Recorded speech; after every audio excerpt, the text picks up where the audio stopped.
The race for the White House is neck and neck in a couple of key battleground states that typically lean either Democrat or Republican. That's according to a new poll that's out from the Wall Street Journal, NBC News, and Marist College. The survey shows Donald Trump is statistically tied with Hillary Clinton in Georgia. It's 46-43 there.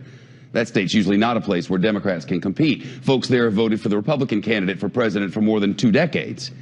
And in the normally blue-leaning state of Nevada, it's a toss-up between Clinton and Trump. President Obama won that state in 2008 and 2012. Meantime, the Republican presidential nominee is in the critical swing state of North Carolina again today. Both candidates have been heavily campaigning in the Tar Heel state over the last couple of weeks.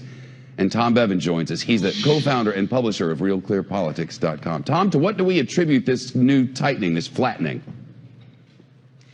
It's one of the fascinating twists in this race, Shep, is that you have some of these states which have been reliably Republican or reliably Democratic over the last few cycles are now seen as being competitive. You mentioned, New Hampshire's another one. Missouri, which used to be a bellwether and had been solidly Republican, we've got data there showing that state also looking a little bit competitive. So it's one of the fascinating things about this election, and it has to do with the way that these candidates are dividing the electorate, and also the fact that we have these two candidates that they're so unliked by the public. The public is dreading making this choice, and I think that's also contributing to it. You mentioned New Hampshire. We have numbers from New Hampshire again.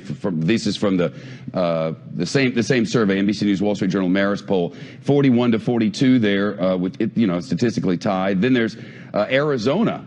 And I guess immigration has a lot to do with the flattening here. Is that right, Tom? Because Trump and Clinton are statistically tied in the Valley of the Sun.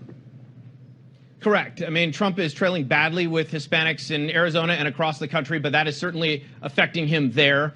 And Trump is running well with, less educated white voters in some of these places. And also, this doesn't get reported, I think, enough. He's winning independents. In Nevada, for example, he's up by 15 points among independents, and that's helping to contribute to making that state and some of these other states more competitive than they have been in the past. Florida is a similar thing.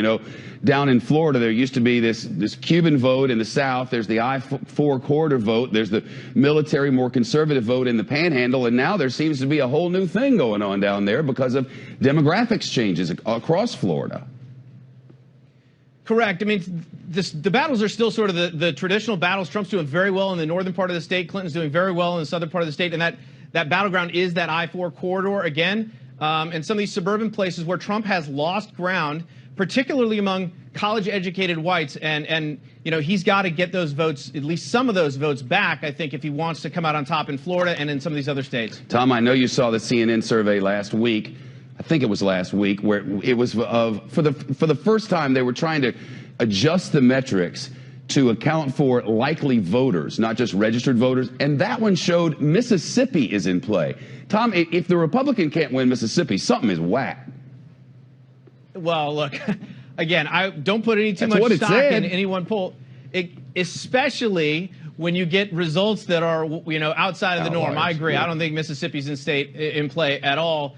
And we've gotten some other results that are just sort of way off the board, and I would discount those. So aside from this inability to attract educated whites and this inability to attract minorities of all stripes, is there something else that you see within the polling that gives us an idea about where this may be going?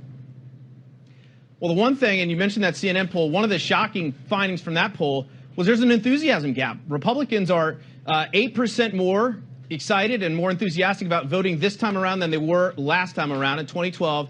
And Democrats are 19 points less enthusiastic. So you've got this dynamic going where there's this enthusiasm gap. And so if this turns out to be a base election, and certainly Donald Trump is going to need his supporters to turn out, that's something that could prove decisive in a lot of these states that are going to be really, really close. Go TV, get out the vote. That'll be the key. Tom, thank you. Appreciate it.